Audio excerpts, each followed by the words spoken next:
Okay, can you all see the screen okay? Yes, we can. Okay, great, thank you. Okay, I'll continue. So this is part two. Okay, so to continue with the orange and modern level. So at this level now, the emphasis is more on we want our reward in this life. We're not ready to live a difficult life and get our reward in the next life, as the religious person was. Now we want our wealth and our status in this life. And also at this level, because human beings now have developed this strong capacity for rational thinking, we see here the rapid development of science and of technology that we've seen in the last 500 years. At this level, we value our liberty, our independence, our autonomy, because we can find out the truth for ourselves now at this level. We're not merely going to believe what the traditional religions tell us, which is what we would have done at blue. Now we're going to be pursuing our own truth, our own knowledge, our own path. And it's also here at this level that we start to see the desire for excellence. The pursuit of excellence and success comes at this level. At the blue level, we were happy to just accept our place in life, wherever that could be. But at the orange level, now we want to reach the highest level we can reach in our chosen field. So it's at this level we see notions of success, excellence, making the best of your life. These notions start to emerge now at the orange modern level. So examples of the orange modern level in today's world: capitalism and the stock market. And this is the rise of the middle class. So this, with orange, for the first time in human history, everybody, in theory at any rate, has that opportunity to become wealthy. At the blue level, wealth was only in the hands of the rulers or the landowners. So we had a feudal system. But at orange, the opportunity for wealth creation starts to spread theoretically, if not in practice, certainly theoretically, to everybody. And we see that in the free market, in capitalism, in the stock market. Countries today where you see a very strong orange culture are the United States, the United Kingdom to a large extent, Australia to a large extent. And groups of people who would identify as modern orange people would be liberals, people who have the right to think for themselves, to do what they want to do within reason, liberals, humanists for whom human beings are the center now. They are the center of gravity, not God. And what we call yuppies, who are young people who want to rapidly rise through society and get as much wealth as possible. Historically, people at this level, Socrates. Now, even though orange began in a very big way 500 years ago with the Western Renaissance, there were a few exceptional thinkers in ancient Greece who had already started to anticipate this level. Socrates, Plato, Aristotle, they were much ahead of their time. But then largely because of the dominance of Christianity, their work was suppressed and didn't become well known again until the Renaissance. It's here we see great scientists like Isaac Newton, who laid the foundations of modern physics and much of modern mathematics. And in today's world, we see somebody like Bill Gates, who has made a huge amount of money through his company Microsoft. And that whole story of rags to riches is typically what people want and admire at the level of orange. So the percentage of the world's population today at this level is roughly 15%, 15 to 20%. So we see blue as the dominant level still, but orange and red, which are on either side of blue, are the secondary levels that are operating in today's world.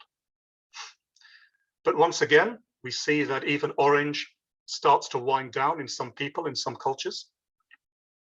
And here are some of the reasons why people become dissatisfied with orange and want to move to the next level. The first of these is the metaphysical experience. Some people, a few individuals, they have some kind of religious or spiritual experience, such as some kind of oneness with nature. And that convinces them there's something more to life than just pursuing wealth and status and science and reason. There's something else. Sometimes people who make it financially eventually get bored with merely pursuing their material pursuits. Some people look at the counterculture, which is the next level, as we'll see, and find it to be a very attractive alternative to the modern culture of merely pursuing wealth. And some people, even after pursuing wealth for a long time, get what we can refer to as existential angst, which is a loss of meaning and purpose. After a while, a life devoted merely to making money, some people find that there must be something more to that. That's not meaningful, that's not enough for a life purpose. We want something more. And it's this feeling of wanting something more that leads and led historically to the emergence of the next level, which we refer to now as the green postmodern level. So here we are at the next level, the green postmodern level. Post obviously meaning after, so this comes after the modern level. So historically, this started to emerge around 200 years ago in Europe, in Western Europe, with the romantic and the existential movements in Western Europe, primarily in France and Germany. And this is where people started to question if the rise, the seemingly never-ending rise of science, technology, and reason was enough, or whether there's something more than that, or if there's something deeper than that. So what are the beliefs of this green postmodern level? First of all, perhaps more strongly than any other characteristic of this level, is a very strong desire for social justice for the exploited and the marginalized. It's at this level where people start to really think that we need to have equality in society, that we shouldn't have people who are exploited, we shouldn't have people who are marginalized, we shouldn't have people who are very, very poor. This is where the whole social justice movement begins. This is where we find a strong belief in egalitarianism, which means equal rights for everybody, equal opportunities for everybody. It's at this level that we start to take a strong interest and, in fact, even a welcoming attitude towards other people's cultures, towards other people's religions. So this is where we seek and embrace and encourage a cultural and spiritual diversity, a multicultural environment. This is where we start to care for the environment. We start to worry about things like global warming, the destruction of forests, the killing off of species of animals. This is where we start to re-find or rediscover our connection with nature, and we want to start to pursue some kind of engagement with the natural, what we think is the natural. And this is where we start to see the personal growth movement, where people want to start to grow as people, to become better and bigger people, and to feel sensitivity towards the feelings and the needs of others.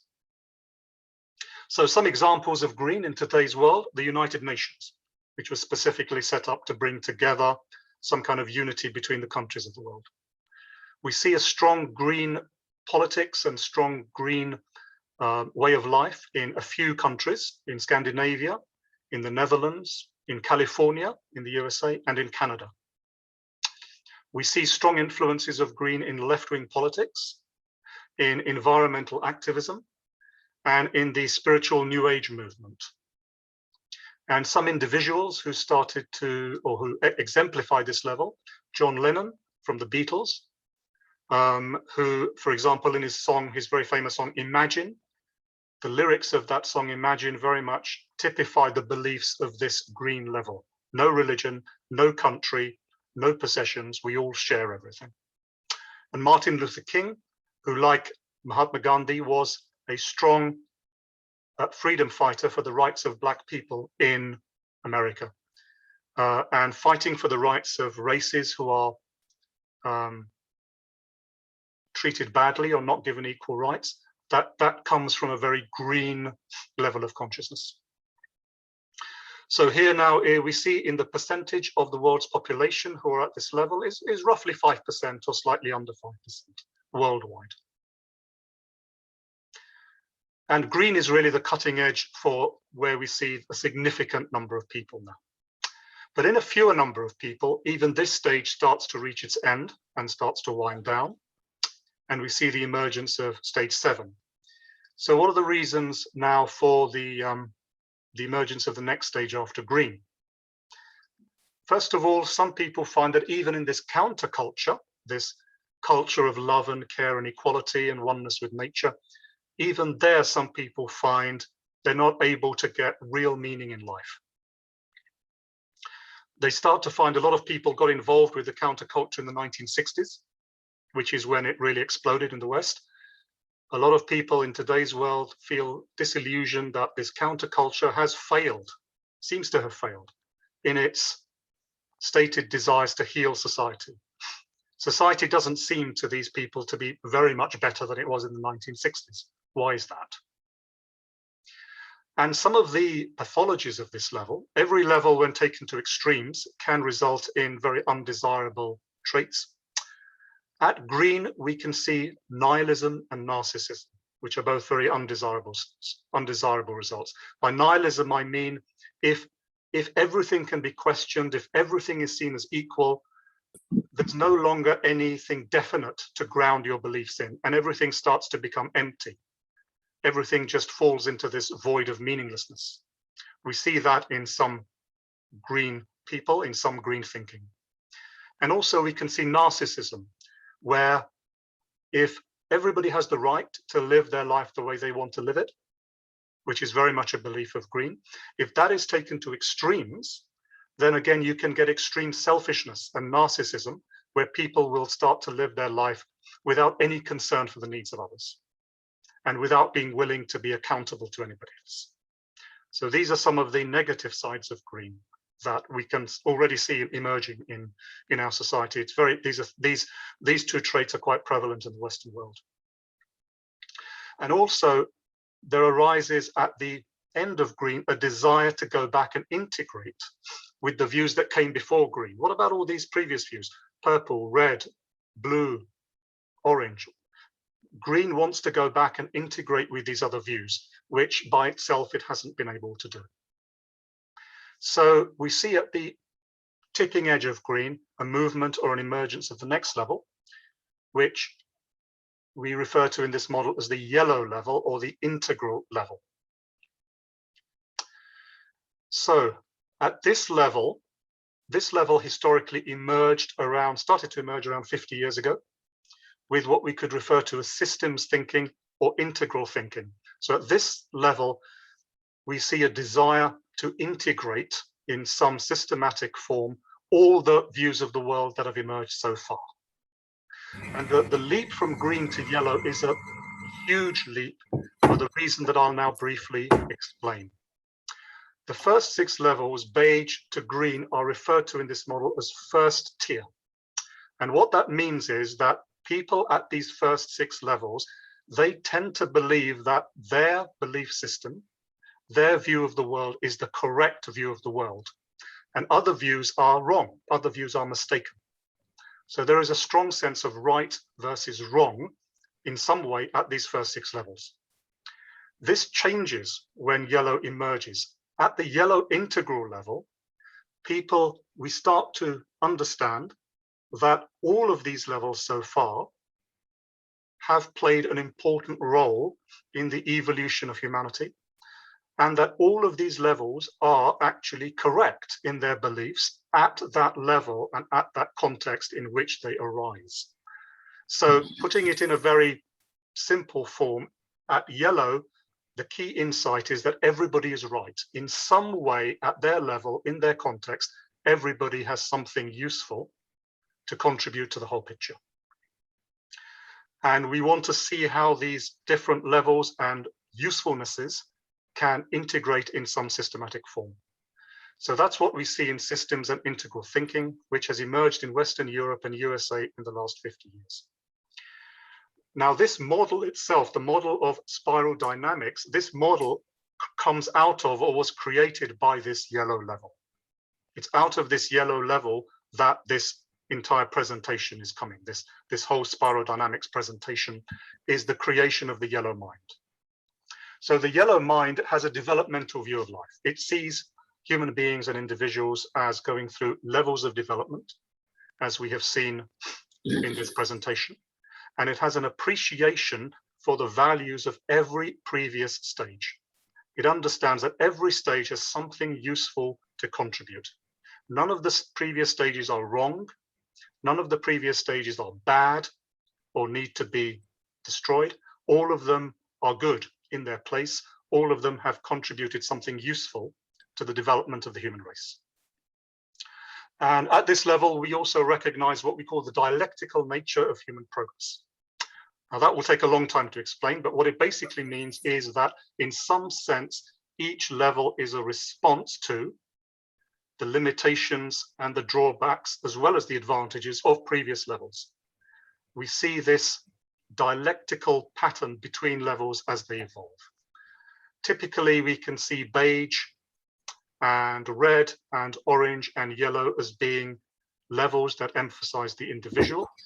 And we can see purple and blue and green, and the next level after this as being communal levels that emphasize the community. So as we evolve through these levels, we see a dialectical interplay between emphasis on the individual and emphasis on the community. And what Integral really wants to do is to try to overcome the cultural conflicts that exist between the previous stages. So typically, if you look at blue, orange, and green, these stages very much dislike each other. Religion, traditional religion doesn't tend to like the modern world or postmodern thinking. The modern rational thinker doesn't tend to like traditional religion or postmodern thinking, and so on. So we see cultural conflicts between these stages. Very much in the West, we have we call them the traditionals, the moderns, and the cultural creatives, which basically mean blue, orange, and green. And these, we see what we call a culture clash or a culture war between these three cultural levels of cultural development. What Integral at Yellow really wants to do is to overcome these conflicts by seeing all of these stages as necessary stages in this unified process of human. So some examples of Yellow: we have the integral movements that we see in economics. We have spiritual integral movements. We have planetary integral movements. We have a drive towards world federalism that's now starting, which will be the next stage of the United Nations if that ever comes about. We see this in the work of Ken Wilber, the famous writer, famous philosopher, and his integral theory. And we see this in the desire to harmonize science with spirituality. So science has been more at the orange and green level. Spirituality has been more at the blue level. We want to harmonize these at Yellow. How does science and spirituality harmonize? The percentage of the world population at this level at the moment is still very small. It's probably around 1% or less than 1%. So this is still very much a slowly emerging way of thinking.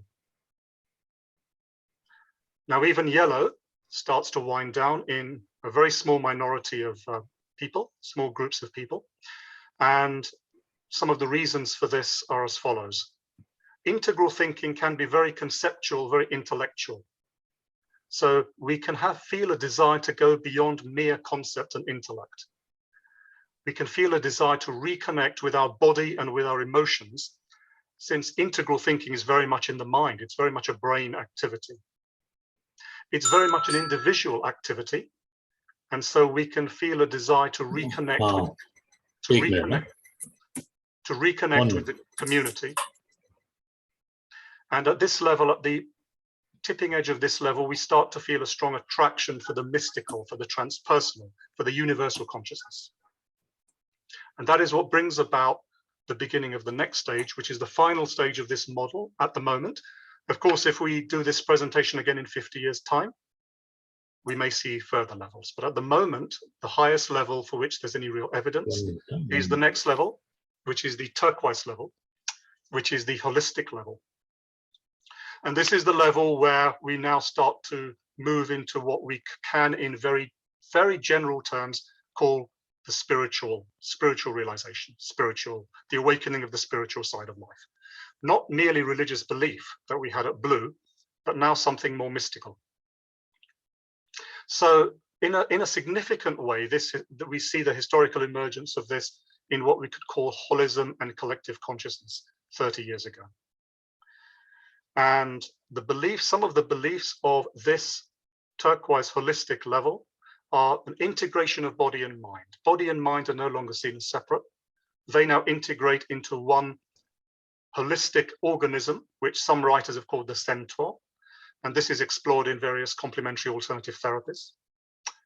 It's at this level that we find an adoption of evolutionary spirituality, such as you find, for example, in the Indian sage Sri Aurobindo, who is operating very much from this turquoise holistic level. At this level, we no longer feel separate from the rest of the world. We can literally feel the whole world within ourselves. We can feel all these levels of development as parts of our own unified organism. And at this level, we develop for the first time a world-centric compassion. We no longer only care about our own country. We now look at the world as a whole and have a strong world-centric compassion for all peoples. That includes animals and plants, all sentient beings. So examples of this highest level, we can see this in some theoretical work, still quite controversial, but some theoretical work, which in what researchers are calling subtle energy fields. We can see this in some body-mind therapies, such as Rolfing and Gestalt therapy, which seek to bring about the harmonization of body and mind. We can see this in holistic religion. So by this, I mean religions that seek to find interconnections between different religions, that seek to go beneath the exoteric level and to the esoteric level of religion, that seek to find a universal religion that will suit everybody. And we also find this in what we call collective individualism, which is where we try to find a balance between the individual and the collective. And we start to see the emergence of a new collective mind. And we see this in energetically charged art, such as in the work of the painter Alex Gray, who produces art that can literally transmit what some people believe are subtle energies. And you see this by subtle energies, for example, you can see this in Kundalini, which is there in the Hindu and Buddhist religions. The Kundalini is a subtle energy, and that can start to emerge or come into awareness at this final level, at turquoise, the holistic level.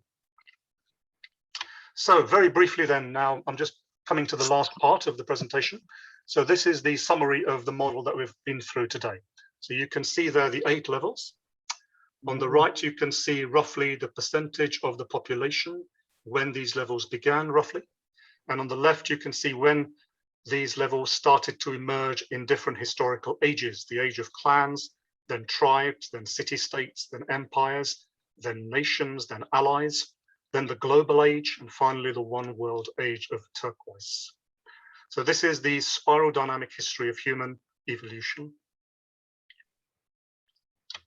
So now, because I'm addressing a Rotary Club, I want to very quickly address the 4-way test of the Rotary Club. There are 4 questions that I believe you ask at your Rotary Club, and I want to try to very, very quickly answer these 4 questions with regards to today's presentation. So is it the truth? Well, we have hundreds of cross-cultural studies now that have confirmed that we can see this kind of stage development in humans. And there are many other widely accepted models which are widely taught in academia under the general heading of developmental psychology, which correlate perfectly with spiral dynamics. We see this in the work of Maslow, Lovinger, Kohlberg, Adorno, and other psychologists. So the second question, is it fair to all concerned? The great advantage of adopting a model like this is that we can understand where people are coming from. We can understand why they believe what they believe. We can understand why they behave the way they do. We can have compassion for people because we can understand even people that may be at earlier levels than us. We can understand that they can't ultimately help the way they are because we're all manifestations of the level of development which we are coming from, where we're situated. We won't expect things from people that they're incapable of giving or understanding. We won't expect somebody whose center of gravity, for example, is blue to engage in green thinking. But we can expect people to behave to the best of their ability. If somebody is at green, then we can expect them to behave to the best of what green is able to do. So even if people are at different stages, we can still treat people fairly across the spectrum. And the third question, will it build goodwill and better friendships? Yes, I believe so, because we can better understand our relationships and we can better understand why we get on with some people than with others. Obviously, we're going to be able to have more obviously good relationships or easier relationships with people whose stage of development is similar to ours, rather than very different to ours. We can make more informed choices about our relationships when we have an understanding of where people are coming from. And we can allow people, in terms of tolerance, we can allow people to be at the level that they wish to be, because nobody is under any obligation to evolve. And we can also encourage people to evolve if that's what they want to do, if that's what they're able to do. And the final Rotary 4-test question, will it be beneficial to all concerned? Very quickly, there are 6 areas where already we see benefits from applying the spirodynamics model into these areas. Developmental psychology, we can explain growth and change through the human lifespan. Cultural anthropology, we can study culture and its development. Education theory, we can look at how we can learn and how we can teach based on how children and young adults develop. Organizational and management theory, we can look at how individuals behave in organizations and how those organizations can best be managed. We can see applications in the field of politics. We can look at different political orientations, see how they developmentally correlate with different stages, and how in yellow and turquoise we might be able to go beyond the conventional left-right spectrum of politics to create some kind of integral politics and world governance. And in spirituality, which is the area that I know best, the spiritual traditions, we can look at the spiritual traditions and see how these can also evolve to include the discoveries of the modern and postmodern mind, while still retaining their essential insights. And finally, the last slide, courtesy of Mr. Pidwani, who suggested that I talk briefly about the universal consciousness, in which I also have a great interest. So what I'm going to briefly look at here is the connection between spirodynamics and the mystical experience, which is the experience of the universal consciousness. So I'm defining the mystical experience here to be an experience that the experiencer believes reflects some kind of direct experience of a higher reality or of the true nature of reality. So what we have found is that mystical experiences are available to people at every single level of this spiral, right from purple right up to turquoise. We see mystics who have realized the universal consciousness or some kind of higher consciousness. But what is different between these levels is that people or individuals at these different levels will interpret and understand and express and talk about these experiences, the experience being very similar, but they'll talk about and understand these experiences in different ways, depending on the belief system of that level. So typically, purple will talk about having had a magical communion with the spirit world, which you see in shamanism. Red will talk about having tapped into the source of all power, which you see with some of the Vedic rishis who used to perform yajnas to get benefits from the gods. Blue will talk about this higher experience as being a communion or a union with God. Typically, you'll see that in the Abrahamic traditions, Jewish, Christian, Islamic mysticism. Orange will typically see the universal consciousness as being a direct perception of reality or truth. Now, typically, you will see examples of this in, say, Vedanta of Shankaracharya or Theravada Buddhism, early Buddhism. Green will typically talk about this experience of the universal consciousness in terms of being a harmony or oneness with the universe. And you see this in Chinese mysticism, for example, in Taoism. Yellow will talk about this universal consciousness in terms of evolution. It's about evolving to the highest level of evolution. And you see this very strongly in the writings of Aurobindo in his book, The Life Divine. He very much talks in yellow terms about the attainment of universal consciousness. And turquoise, which is where body and mind integrate fully, typically people at this level who experience the universal consciousness will start talking about the enlightenment of the whole body. And you see this particularly in the Hindu and Buddhist tantric traditions, in Shaivism, in Vajrayana, in Kundalini yoga, you will see this. So here the experience, the mystical experience may be the same or very similar, but because of the belief system of the different belief systems of the different levels, we'll see people interpreting or talking about this same experience in different ways. And this is a very powerful application of spiral dynamics, which is that we can see that there is this oneness between the different religions. The differences are superficial. At a deeper level, we see a similar mystical experience behind all these different religions. So I think that's the end of my brief introduction to spiral dynamics today. So I hope you found this interesting. And I'll hand back now to Mr. Pidwani, and we can open up the session to any questions or comments that people might have. Thank you. Thank you very much. Thank you, Nish. Thank you very much. Your last question was it interesting? Was it interesting? Yes, yes. It was not interesting. We are so engrossed in this. It was something beyond ourselves. Yes. Now, section is open for question and answer, but I have one question for you. Please. We came to turquoise level. Beyond turquoise level, there is future ages. It was written future ages. So what is your vision for future ages? Well, great question. The evidence, there are some rare individuals already who are operating at levels higher than turquoise. That seems to be what's happening. But the statistical samples are very small. So this will be slightly speculative.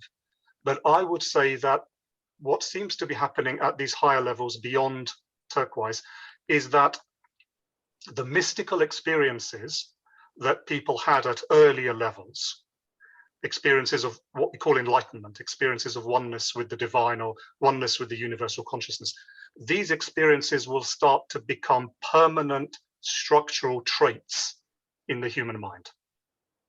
So the temporary mystical experience of earlier levels will start to become permanent structural traits in those higher levels.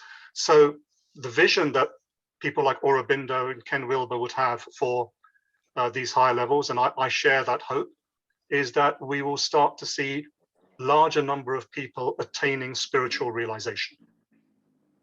So we will start to see, instead of a handful of mystics here and there, we'll start to see entire communities of enlightened, mystically awakened beings at these levels higher than turquoise. Spirituality will become the dominant force beyond turquoise. Ken Wilber refers to this as third tier. And that's the hope. That's the vision Aurobindo had. And there are a handful of people now that would signify, that would suggest that maybe this is the way that the world could go. That's certainly the hope. And then we would see the previous mystics from previous ages as being a kind of premonition of what the future human race could be. So you can look at people like Gautama Buddha, Adi Shankara, Ramana Maharshi, Aurobindo, these rare individuals as being, or as having realized what 1,000 years from now, maybe, a significant number of people will realize. So that's the hope and the implication of this this model. Yeah, can I? Please. Yes. Yeah. We started with the history around 5,000 years ago. What I found was most of it is based on what documentation or Islam and Christianity. Hinduism, Indians, are we moving parallel to the same dynamics, the spiral dynamics that they followed? Because we had spirituality much long ago, and spirituality is being discussed in Europe and America of late, while we had it for a long time. When we say oneness or to think of everything together, we as Jainism, we always thought that all universe is one, and you are the universe. So that's why the concept of ahimsa and all those concepts came. So are we following the same path, or they are following our path, or we are moving parallel to them? Because there was no mention of Hinduism, Jainism as a traditional culture or religion in the whole presentation. Thank you. That's a great question. I'm really glad you asked that question. When we look at the great mystical traditions of the East, such as Hinduism, Buddhism, Jainism, we see some rare individuals who would have founded those religions, such as obviously Gautama Buddha or Mahavira in Jainism. Or in Hinduism, you had, these handful of sages who wrote the Upanishads and so on. The Saptarishi, the writers of the Upanishads, Adi Shankara, and so on. And even today, recently, we've had great sages. I think the best way of understanding this is that these handful of mystics, these handful of true spiritual realizers, were thousands of years ahead of their time. So maybe they were able to plug into levels, very high levels, that the people most of the people at that time were not able to realize, because it's a very high, very rare realization. So for example, let's take the example of the Hindu sages. Now, the great Hindu sages who wrote the Upanishads, they would have had some kind of mystical realization. They would have had some kind of mystical realization that they would have encapsulated in a teaching such as, thou art that. Atman is Brahman. Everything is Brahman. My true self is Brahman. Now, there's a difference between actually becoming enlightened and realizing that, and simply having a belief system in that. So the sages of these great religions were plugging into some of these very high levels very early. But the rest of the people, once these sages had perhaps passed away, translated their insights into their own belief systems. So in other words, we have to make a distinction between enlightened beings who actually realize that universal consciousness and the belief systems that come out of that realization.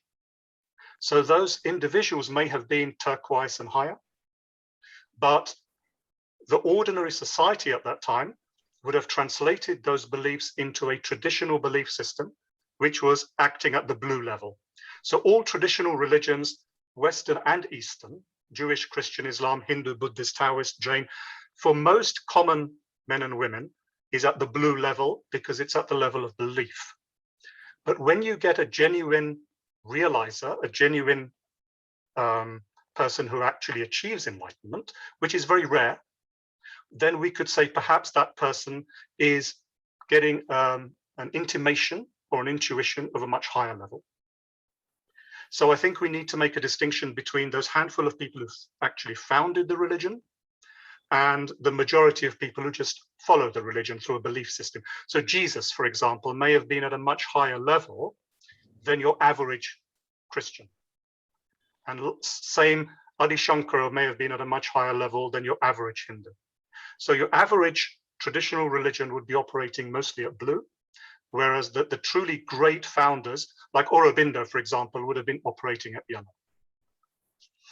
So West and East, generally, we're following the same kind of path with different emphasis. And different religions are having different insights, and those insights are being interpreted at those levels that the culture has reached. But certainly you're right, the Eastern religions had this insight into oneness very, very early.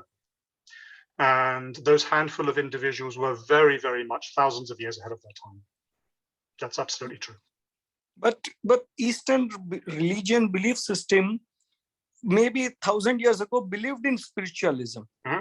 So if we were at a particular level 1,000 years ago, then if we project ourselves 1,000 years down the line, because it is built into our culture and our Mm-hmm. thought process, in our belief system, because the whole model is based on some assumptions and understanding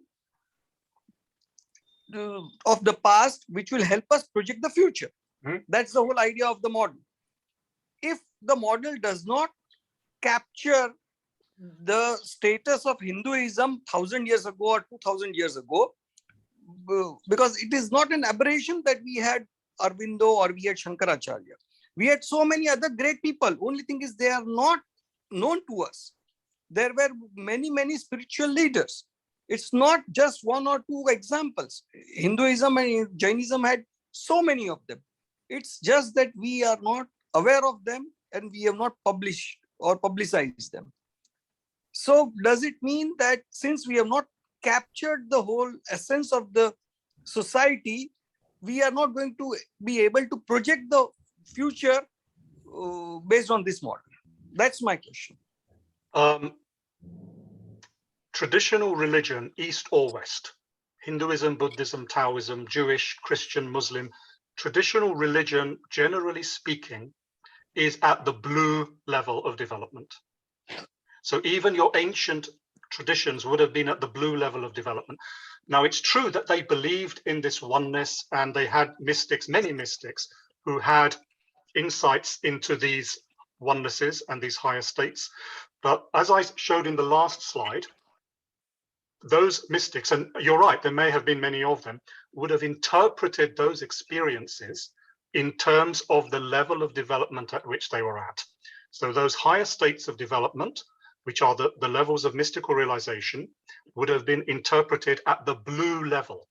So ancient Indian, Chinese, Japanese cultures, and even the ancient Western cultures, which had its own mysticism in Judaism and Christianity, were still operating at the blue level, because these levels are levels of belief systems, they're levels of interpretation.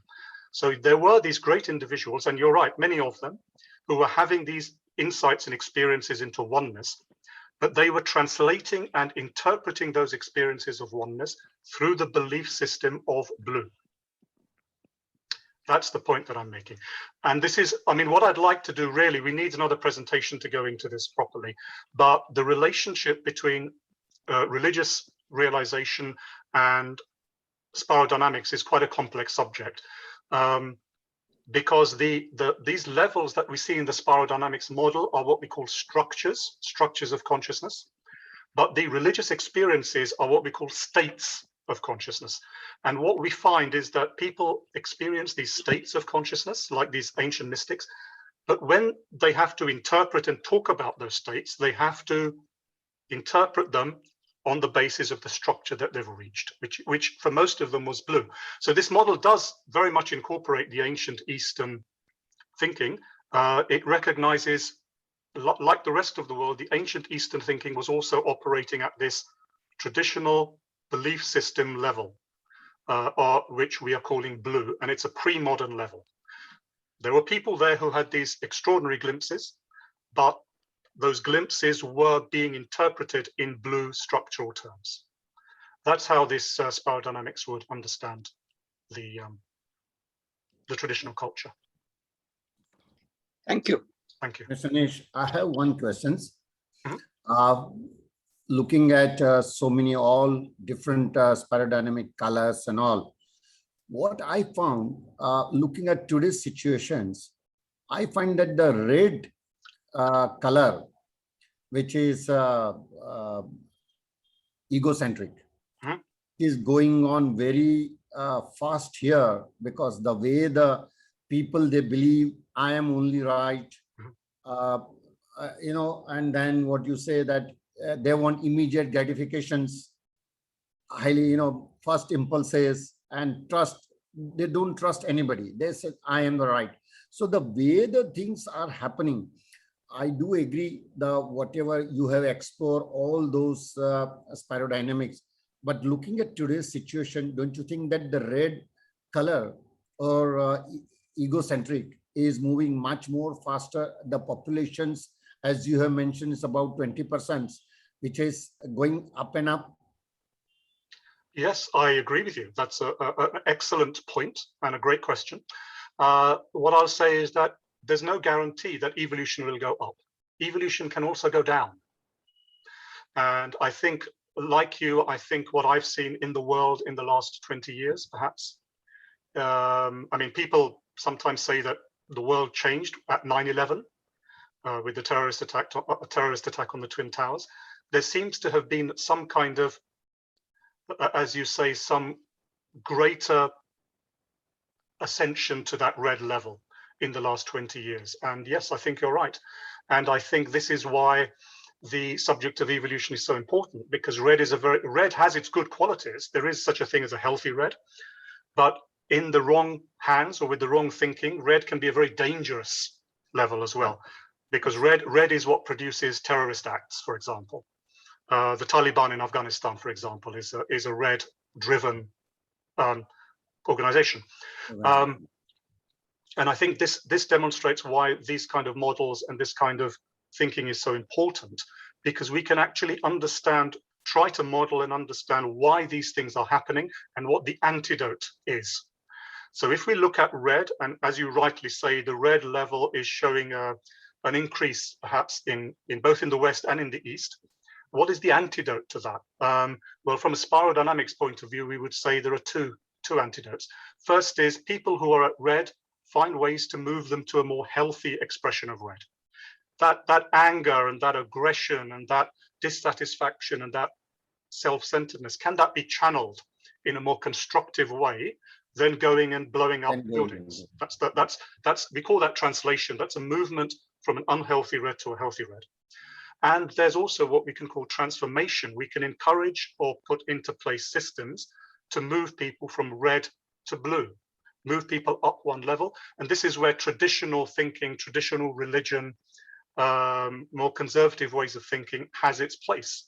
The rules and the morality and the appeal of traditional religion is a very good antidote to the wild, selfish, warrior-like nature of red.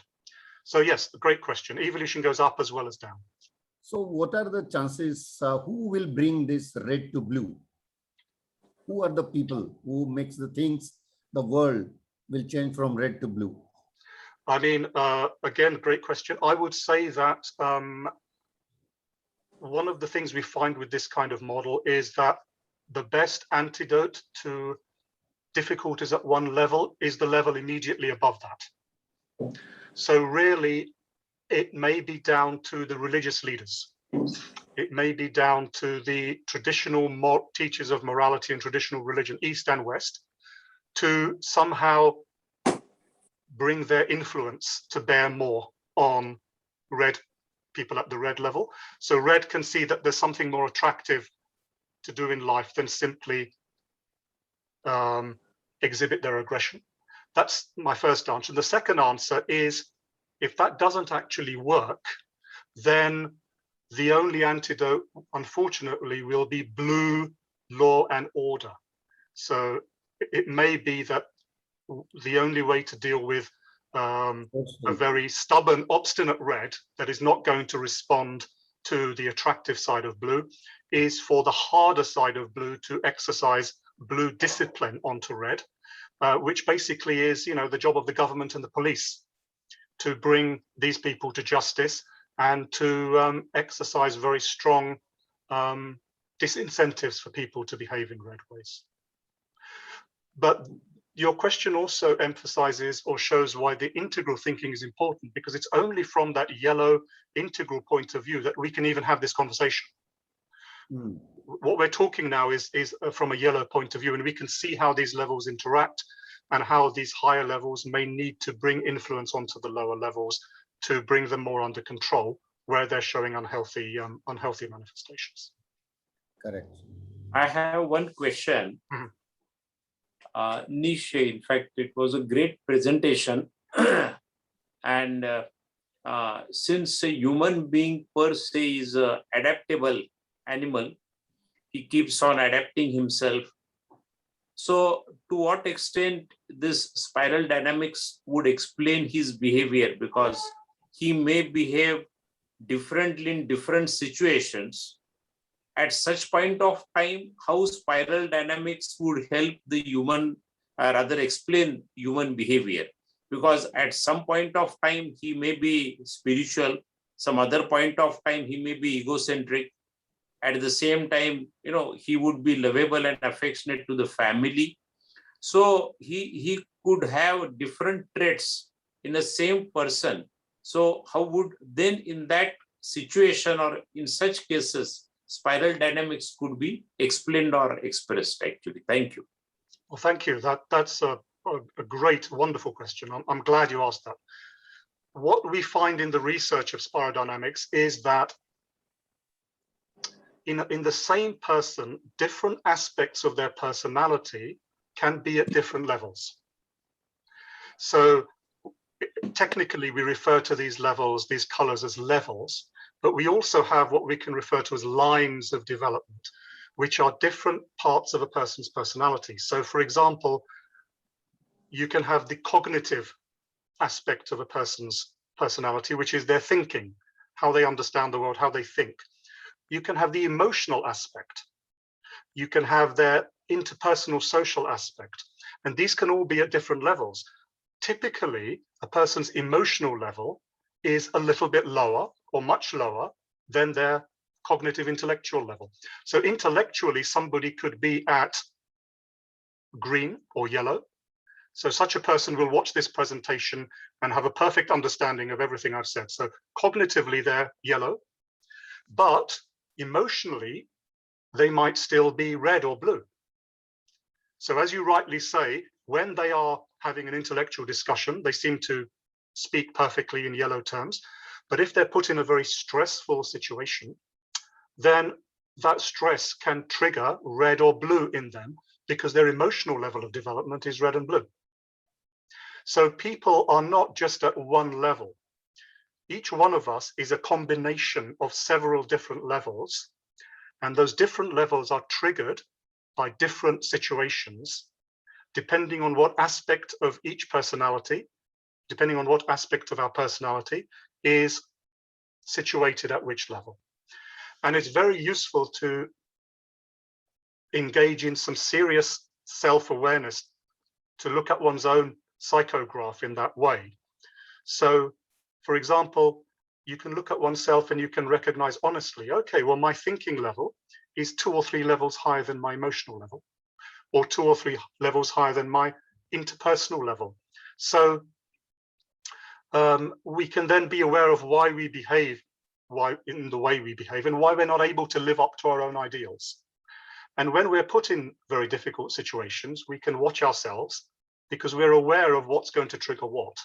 So this model ultimately is a tool for self-awareness. And if we can be deeply aware of those different levels and different lines in ourselves, it can help us to try to modify and transform our behavior in the real world. But yeah, great question. And yeah, the answer is we're all a mixture of different levels. We're not at, none of us is just at one level. But having said that, most of us have a center of gravity. So even if, say, someone might be a mixture of orange, green, and yellow, their center of gravity might be green. So most of the time they're green. But if they're triggered very badly, they'll come down to orange or blue. Or if they're in a very favorable situation, they may go up to yellow or turquoise. Typically, when we're under stress and when we're in great difficulty, we tend to come down the levels. And when we're in a very comfortable situation, we have that luxury of being able to go up the levels. I mean, if somebody broke into my house and was about to kill my family, I'm not going to be yellow. I'm not going to be talking integral theory to that person. In that situation, I have to come down to red and, if necessary, defend my family with physical violence if necessary.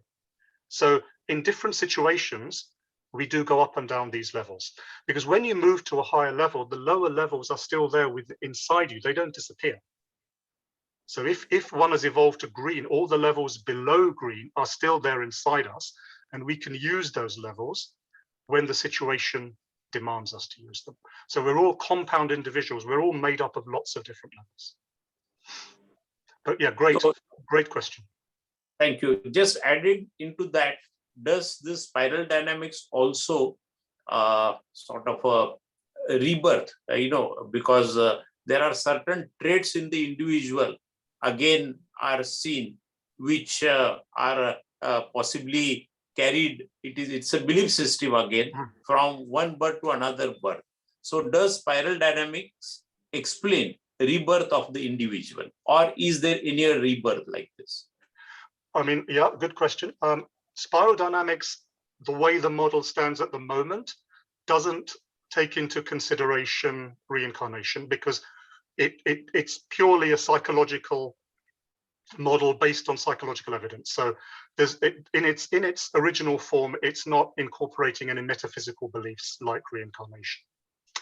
But if we wanted to theorize and speculate, then because I'm a practicing Buddhist, so obviously I have some inclination towards a belief in reincarnation. So if I was to speculate in that, I would say one way of looking at it would be, let's say somebody is in a given birth, they evolve up to say blue, and they're very stable at blue, and then they pass away, and then they reincarnate. One way of thinking about this, and it's just a speculation, but one way of thinking about this is that those traits of development that one has developed in their first life up to blue, the patterns, those seeds or patterns of development are carried over with them into the next life, which is what we can refer to as the karma. Those are the patterns of development. So in their next life, they may be able to reach blue much more quickly because they've already done that in their previous life, and then move on to orange and green in their next life. So what we learn in previous lives in terms of development, if we think of those as patterns in some kind of field, morphogenetic field, then when we are reborn, we may be able to plug into that morphogenetic field again and continue where we left off. So over hundreds of rebirths, we gradually move up this spiral until we reach the highest levels of development. Now, this is just my interpretation. The spiral dynamics doesn't talk about this, but this is how I would understand combining this Eastern view of rebirth with spiral dynamics. We don't lose what we've learned. We carry over those patterns, and that's how we continue in our next life. But yeah, these are great questions. Great questions. Thank you. Thank you.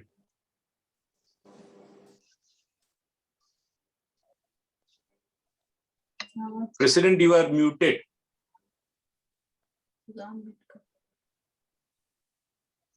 Nish, I have one small question. Please. Very quick. Yeah.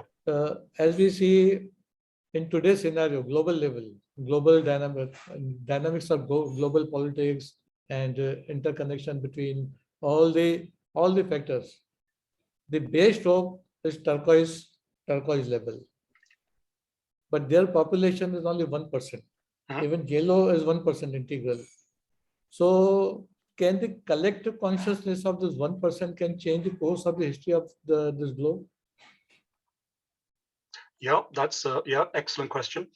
I would say, well, I'll answer that question in two parts. Part one is that as time goes on, what we have seen in the past is that the majority of the population slowly moves up these levels. So at the moment, for example, well, let's go back in time, say 400 years. The percentage of people 400 years ago who were at orange would have been maybe 1%. In today's world, it's more like 15 to 20%. So the center of gravity of the world slowly shifts up these levels. So even if yellow turquoise is less than 1% today, in 10 years time, 20 years time, 50 years time, that might be 5%, it might be 10%. And what studies have shown is that you need a level to be roughly at about 10% before it can have a sizable and measurable influence on the world. So if we look forward in time, hopefully, if we don't destroy ourselves in the meantime, hopefully a sufficient number of people will get to integral and turquoise at some point in the future, in the next few decades, to be able to have some kind of influence on the world as a whole. Your second question, the collective consciousness.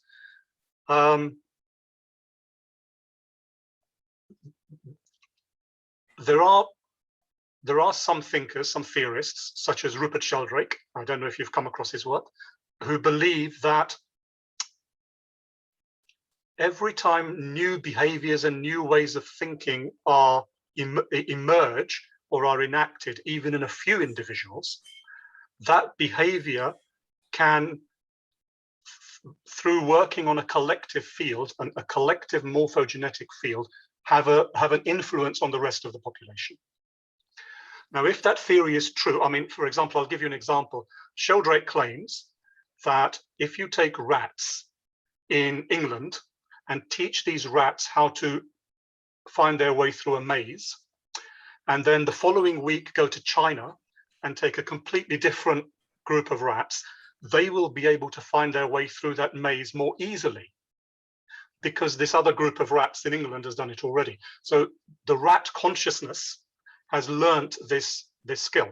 Now, if this theory is correct, it's very controversial, but if it's correct, then yes, even this 1%, 2% of yellow and turquoise, because they are enacting these new ways of looking at things and believing things, according to this theory, they are already writing these patterns in the collective unconscious and in the morphogenetic field, and that will have an influence on the rest of us in this silent way without us realizing it. And that, yes, that possibility is there. That is possible, yes. And that actually, that makes sense, because that would also explain how and why evolution is speeding up. Because if you notice in my slides, you'll see that the new levels are emerging more and more quickly. And that could be because of this collective influence. Evolution seems to be speeding up. The world has progressed more in the last 100 years than in the previous 1,000 years. And that could be because of this collective influence in this field, as you talk about. Thank you, Nish. Thank you. Thank you. And one more thing.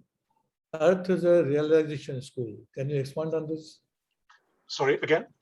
Earth is a realization school. Your tagline.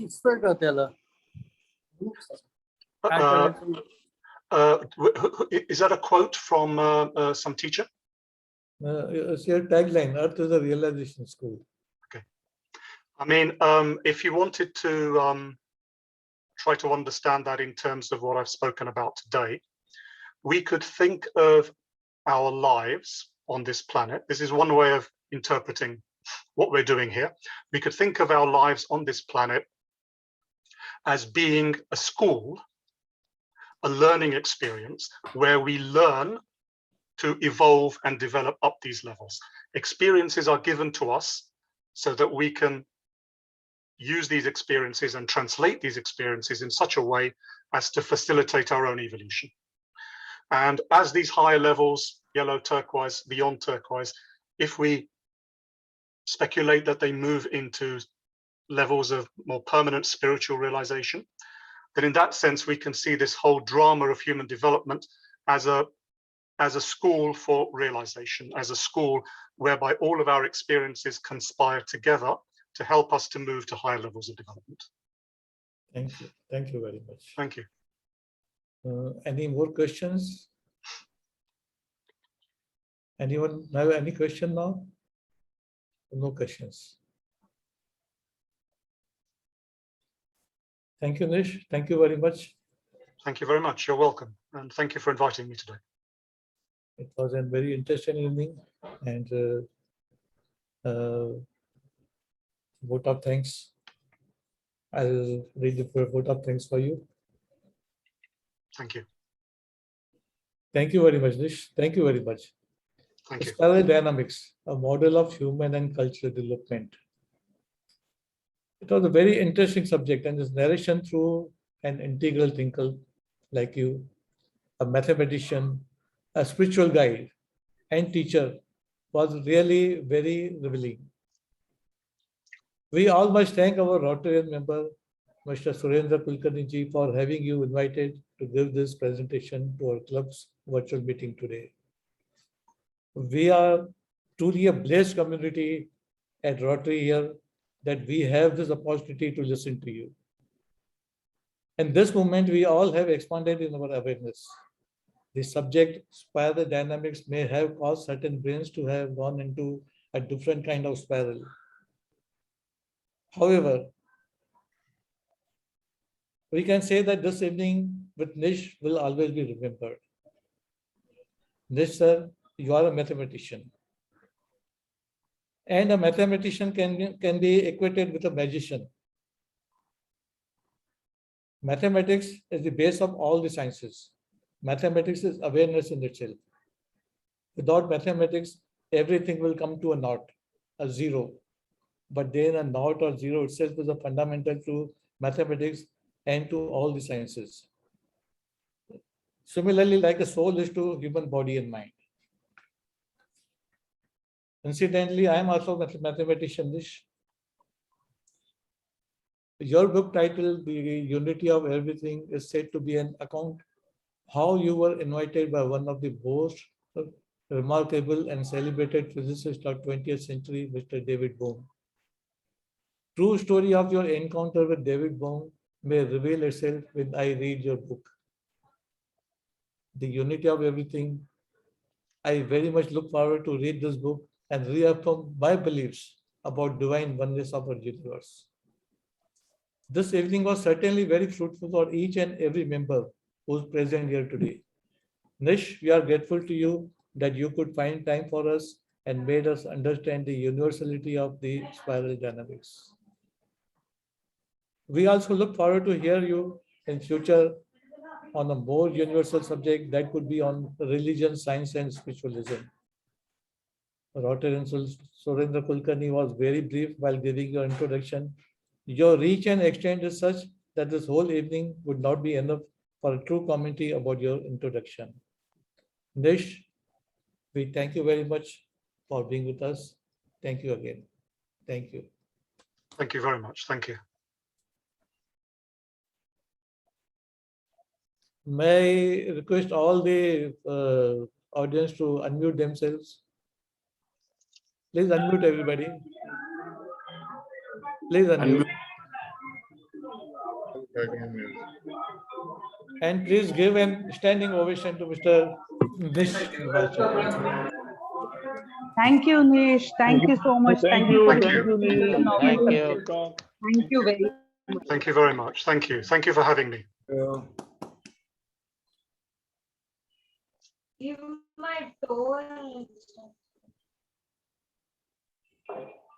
I will request our club secretary, Mr. Ashwin, to give his final evening, words on- everyone. Yeah, please. Once again, I think our president has already spoken, and we are really very thankful to you, Nish. I'll just make a brief protocol for the secretarial announcements. I think next Wednesday will be our Diwali meeting. It's called Diwali Dhamaka. I wish, Nish, you were in India, and we would have definitely loved if you had attended the function with Mr. David. And of course, but Rahul and Roma are invited. I think you all should surely join us.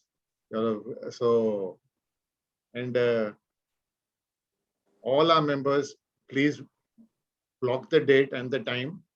It's at Regency Hotel once again, 7:30 onwards. A great night to look forward to. So with that, thank you very much, and see you, all of you all, next Wednesday. Thank you very much. Thank you, friends. Thank you. Thank you. Thank you. Thank you. So meeting Thank is you, official- Kulkarni sir, for introducing such a wonderful speaker. Thank you. Thank you. Thank you. Thank you. Thank you. Thank you. Good night. Good night. Good night. Good night, everybody. Thank you. Good Bye. night. Thank you, Nishad. Thank you. You're welcome. Thank you. Awesome job, Nishad. Thank you, everybody. So I end the meeting now.